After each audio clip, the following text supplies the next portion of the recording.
Hello and welcome to the Third Sector. I'm your host, Tamara Brinkman. In our society, there are three sectors: the public, the private, and the nonprofit, and it's that third sector that we're here to talk about today. Joining me for today's episode, we have two guests for our whole show from the Richmond Parks Department. We have Hannah Snoddy, who oversees the farmers market, and we have Kristi Cruse, who oversees JUKO and the farmers market too.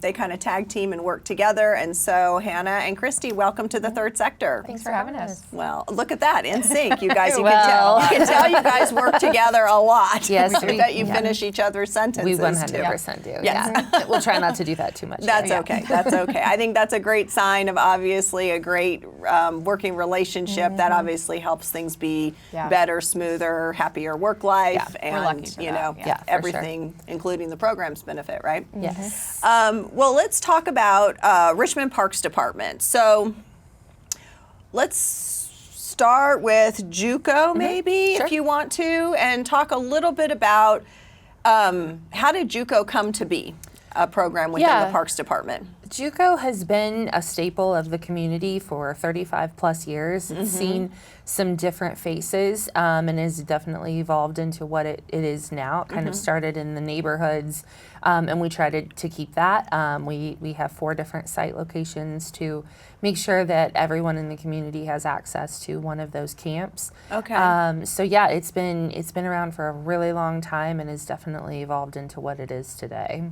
Wow, 4 locations, that's pretty good. Now, are they the same 4 locations every year, or do they move about? Because obviously you guys have parks. We've got a lot of parks all over the county, which we're so fortunate to have. Very fortunate. So we do keep the same locations each year. So we run 2 sessions in the morning, one out at Springwood Park and then one at Vale Elementary School. Okay. And then in the afternoon, the sessions move again. And so then we do Glenn Miller Park and Mary Scott Park. So we kind of hit north, south, east, and west sides of town. And it's a 3-hour-long camp for each session. And so they can kind of pick. That way, if the campers need to walk over to camp or just to provide easy transportation, we try to make it as accessible as possible for everyone in the community. Right.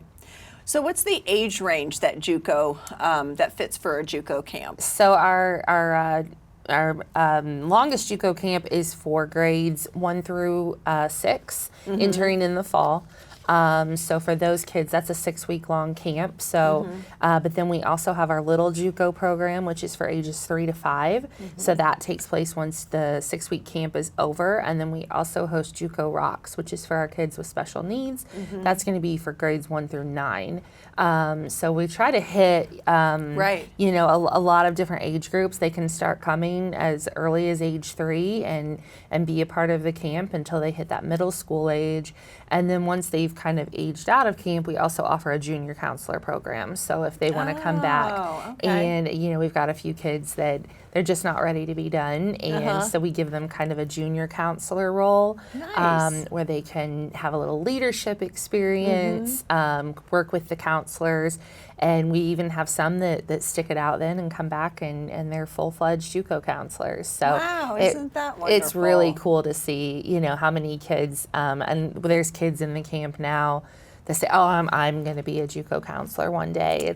It's a goal of theirs, it just really becomes instilled in them. So it's pretty cool to see, I'd say that's also a pretty good review. Right? Yeah. I mean, real life feedback and review of what's working. And they know what to expect. Yeah. And they know some of the kids, and it's a great thing. That's pretty exciting.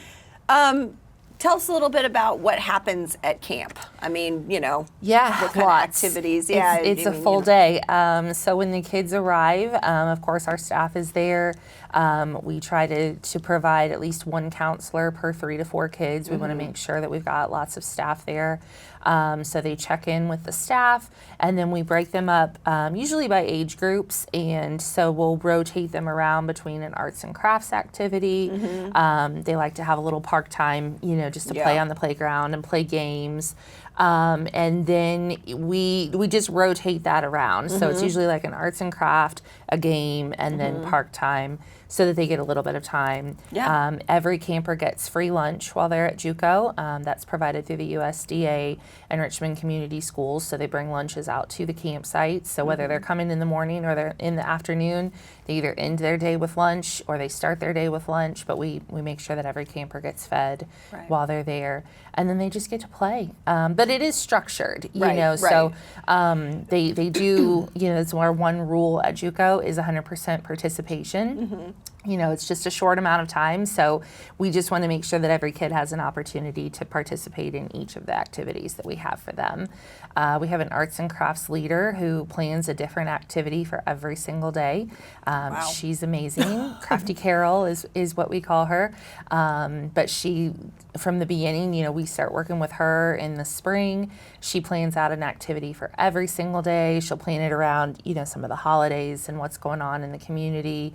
And yeah, it's a new day every single day. They get to do something new. Sure, it's hard to keep kids engaged and, you know, keep it's a them challenge. like, but we also focus on staffing, you know, with counselors who are working towards, you know, working in childcare or education. So it's really good practice for them as well. Yeah. We have some teachers that will come in the summer and fill their summer, you know, days up with that. We also take the kids to the pool twice a week, so they get a pool day. Oh, wow. Yep. So, and we do field trips. So we go around to some of the different locations around Richmond. Typically, we'll go out to like Hayes Arboretum and partner with, you know, our local community partners to do different things and make it educational as well, you know, but fun. They've spent all year in school. This isn't school, you know, this is summer camp. And so we definitely want to give them the freedom to do fun things. Tell us just a little bit more on JUKO, like how many kids can, I mean, is there a capacity? Yeah.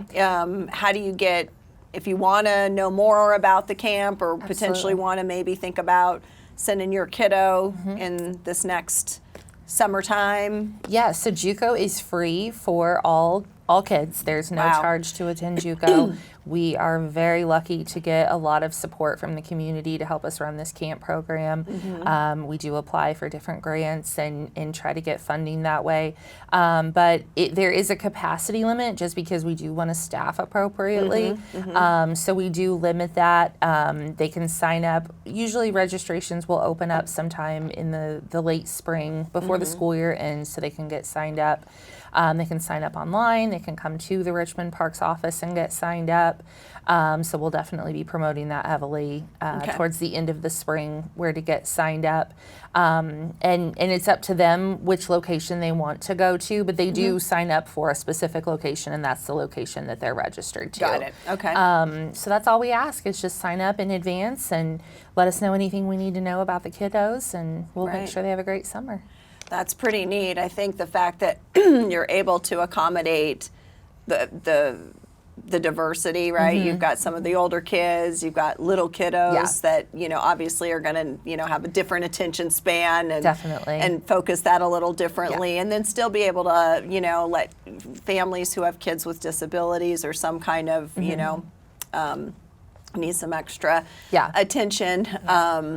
We're really proud of all of our programs, and you know, this past year we saw a record number of attendance. We maxed out almost all of our camps. Wow. The Vale Elementary camp still had some room, but we tripled our camp size from the prior year. Wow. So it's really exciting to see. Our JUKO Rocks program, we're actually looking to potentially extend more this year. So we're trying to reach everybody in the community that can take advantage of that. We're excited to hear that. I think the fact that you guys are able to consider expanding to bring more kiddos in is wonderful. Obviously, that's a great sign.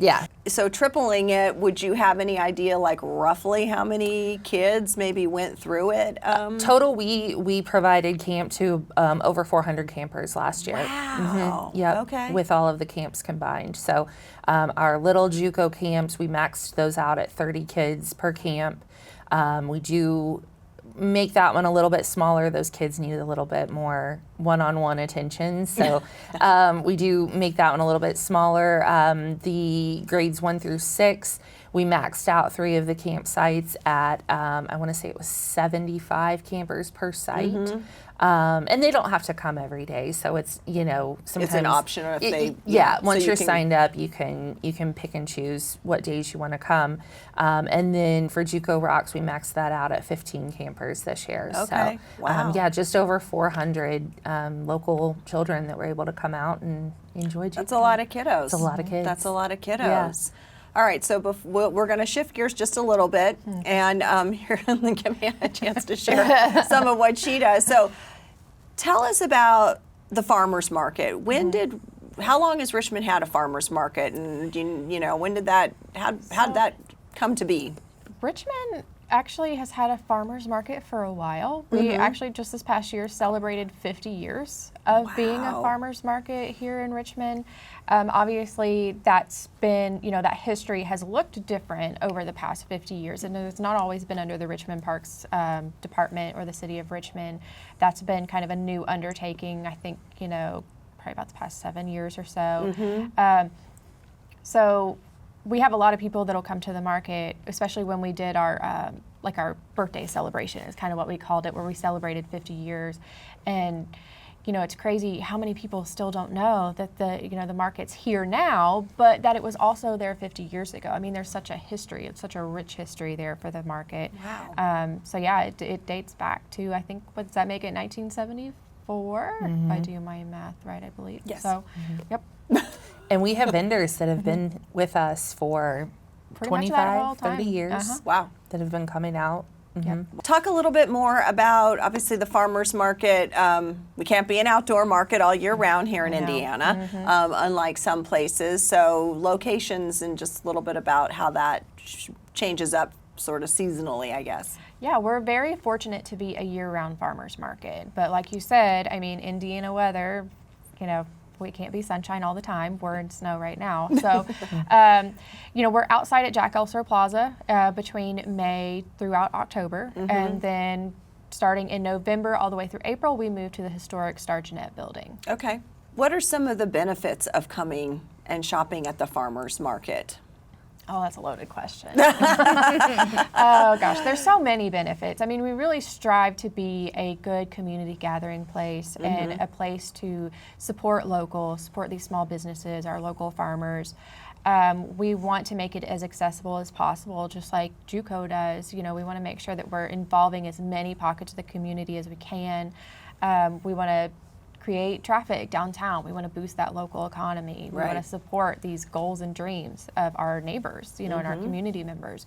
And then even on top of that, you know, a big benefit when you come to the market and you're shopping, you know, you are supporting those neighbors, you know, but you're increasing that local food access as well. We have several different programs available so that customers that may, you know, need a little bit more help come to the market. They're able to use their SNAP dollars. We have a SNAP Double Dollars program, so that's an amazing thing for the community.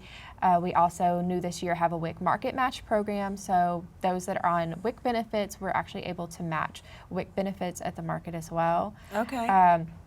So there's so many perks to it. You know, there's a social aspect, there's just that community aspect. We do try to host a lot of free kids activities as well at the market. Right now in the winter, every other week is live music, so we also support live musicians, local musicians, just so many great fun things to do. Most people don't obviously, you know, it's a farmer's market. It's like, oh, I'm going to go, maybe I'm going to get some produce or some nice baked goods or something like that today, or a craft potentially.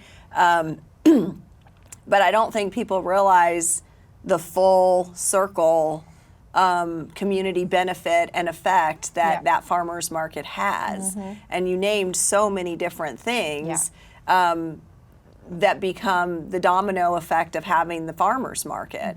Benefit to small business, you know, and I'd like for you to, could you explain for folks who maybe don't know what SNAP and WIC is, because that is such a special thing. And also, is that unique to our farmers market? I mean, if you go to a farmers market in another county, will they have it, or is that a real hit and miss kind of thing? if you're unfamiliar with SNAP, that's if you're a family that's on food stamps. SNAP EBT benefits, you're able to use those at the market. So if you were to utilize SNAP benefits, thanks to Reed Health Community Benefit, we can double those SNAP dollars. A lot of times we get, what do you mean you can double the SNAP dollars? I mean, you can double them. Like there's no catch there.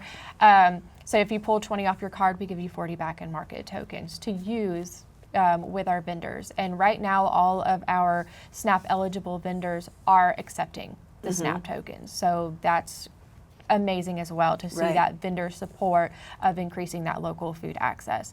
So that's kind of our SNAP Double Dollars program. WIC is the Indiana Women, Infants, and Children's program. So that way families that, you know, are on the WIC program, they get a little bit of help getting certain things like produce, bread, eggs, just some staples. So when you come to the market, we're able to match those with vouchers. Unlike the SNAP program, we don't take away from anything on your WIC benefits, we just match it. So if you were able to get 2 dozen eggs at the grocery store with your WIC benefits, we give you vouchers to get 2 dozen eggs from our local farmers at the farmers market. So it kind of increases your benefits without taking any away from what you get at the market. I can say that I think the WIC program is pretty unique to the Richmond farmers market. I know I have seen a few other markets that do try in some capacity to kind of match some WIC benefits, but it's not as common. And then with SNAP Double Dollars, there are other markets that do match SNAP, but a lot of times they do it with a limit. So some of them might do it to where up to $20. They'll match that. And some will even do like a triple match. I've seen that before where if you have EBT, you use that at the market, they'll match it up to 20, and then they might give you like an extra 20 just towards like produce. Like they'll specify what you can use it on. So the Double Dollars, you know, we're so thankful to Reed to be able to do it in the way that we do. And that's pretty unique to us as well for that. Yeah, there is no limit on ours. As long as we have the number of tokens to hand them, excuse me, there's no limit to that, which is pretty unique for us. Wow. So for folks that might be watching and didn't know and have SNAP, EBT, or WIC, do they have to do anything? Like, what would be the process when you come to the farmers market? Is it just find one of you? Do you have to do any kind of in advance registration or any kind of paperwork? Or there's no advance registration for that. We try to make it as painless as possible and as smooth as possible. You know, I know a lot of times you want it to be even discreet. And we hold no judgment whatsoever. Like I said, we try to be that safe space for everybody to come. And that's our goal. So when you come, if you have SNAP benefits, you would run your card just like you do at a grocery store. You'll want to find us at the market info booth. We have a card reader. We run your card through, take the amount off that you want. We'll give you a receipt for that. But then we'll give you market tokens in exchange. So you'll be able to utilize those market tokens then with our vendors just like you would cash. But they do specify that it's only for SNAP eligible products at the Richmond Farmers Market on there. So that's kind of how our SNAP program works. So that one's a pretty easy transaction to do at the market booth. The WIC one's a little bit more in depth because this is our first year doing that. We're still kind of learning the best method to do those WIC vouchers. So they do sign out the WIC vouchers, but that, you know, we just have them sign, print their name, and then it's kind of like checking out the vouchers. And those are good for a month at the market. Everybody kind of has a different WIC expiration date. But so to keep track of that a little bit better, the market just goes month to month. Wow, that's some really wonderful information, and I think it's it is really meeting people where they are in a way. I mean, you have to go to the farmers market, but it's just opening up to everybody and making it fair for all levels, you know. I heard a quote the other day that said, people aren't looking for a hand out, they're looking for a hand up. And I think that our SNAP and our WIC programs really give people a hand up in those situations. And, you know, while we say there's no maximum, there's also no minimum. You know, we have people that come in and they want to take $5 off of their card, but guess what? That $5 turns into $10. You can get a lot with $10. So we love that people are able to take advantage of that. And just as the customer's thankful for that $5, $10, the vendor is too. You know, because when you're doubling that, it benefits the customer, but then that money goes straight back into the community. So, you know, it's kind of a win-win situation for everybody. Yeah, it really is. I mean, it's So wonderful that that's, that happens. So we'll pull it back a little bit from these programs specifically and talk just a little bit about parks and like how many staff are there, or I mean, what's that look like for you guys? What's your structure like? A little bit. And you don't have to get, we don't need the org chart version. There's not a whole lot of us. Hannah and I really handle, the bulk of the community events that are happening with Richmond Parks and Recreations, we've got our hands in. So, and we love it. We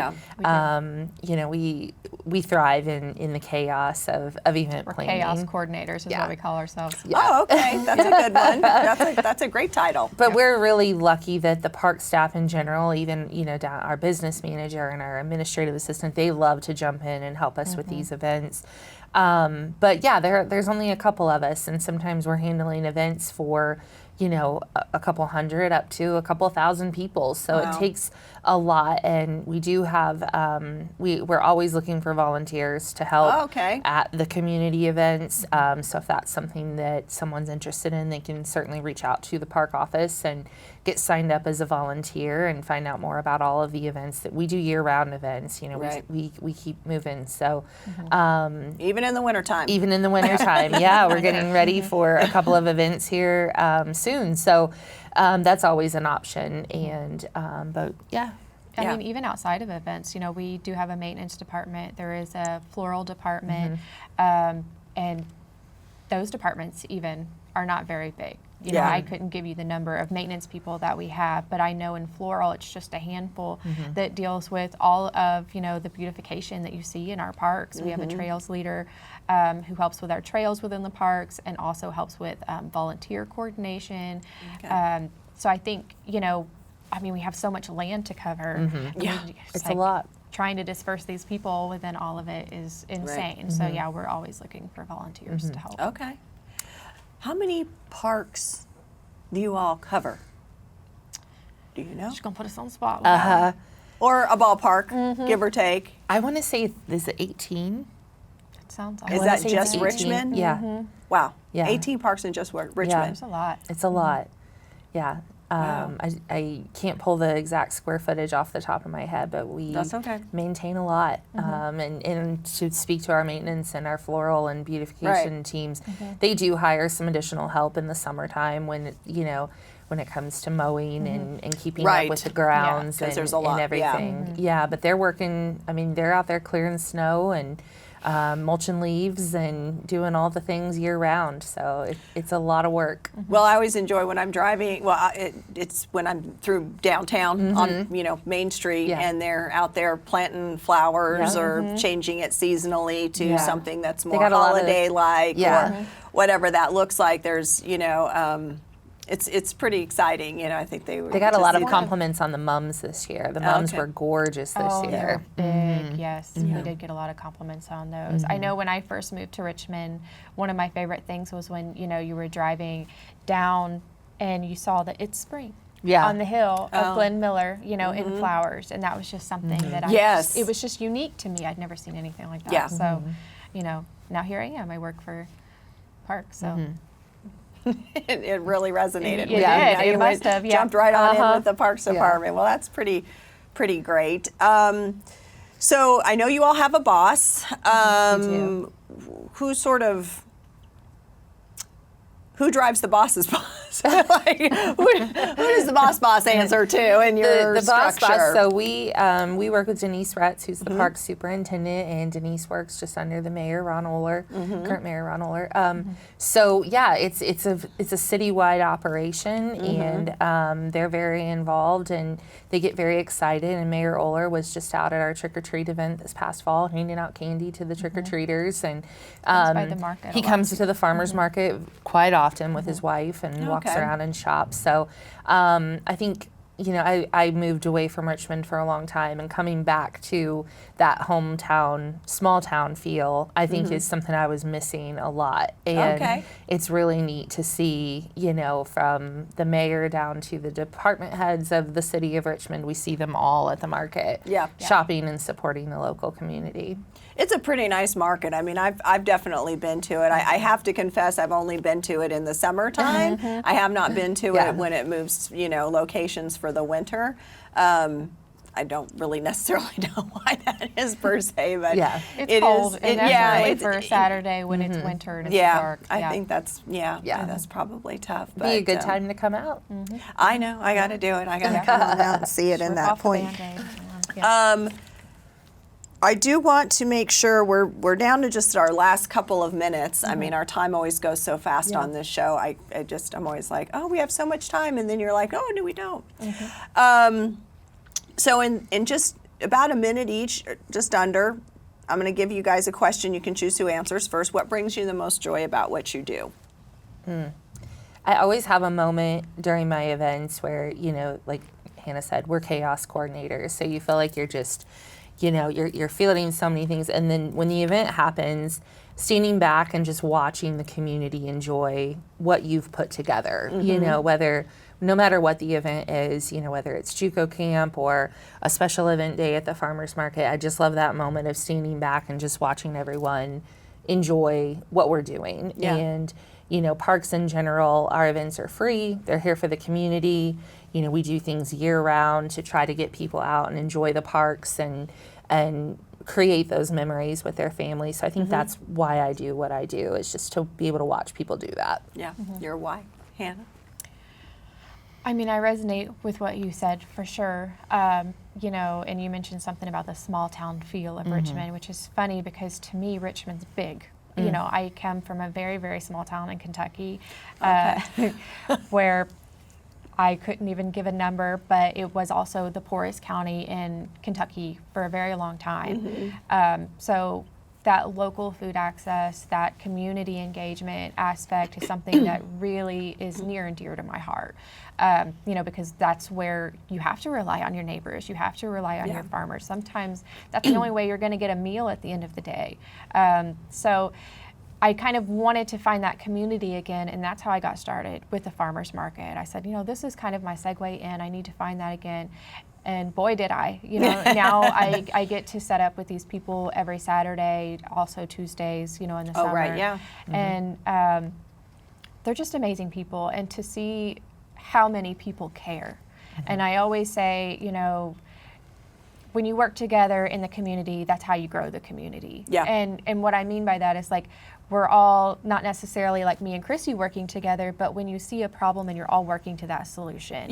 And that's what we get to see every week, you know, because that's even though the vendors are there, they're working for that solution too. Like I said, they're all there. You know, when we present them with programs like Wig Market Match, SNAP Double Dollars, they're like, absolutely, we want to help with this. So, I mean, just to see how many people genuinely love what they do, I mean, that's the gratification that I think anybody would be lucky to find. Well, that takes us to our time. I want to thank you both for coming on the Third Sector, and thank you all for joining us. We'll see you next time.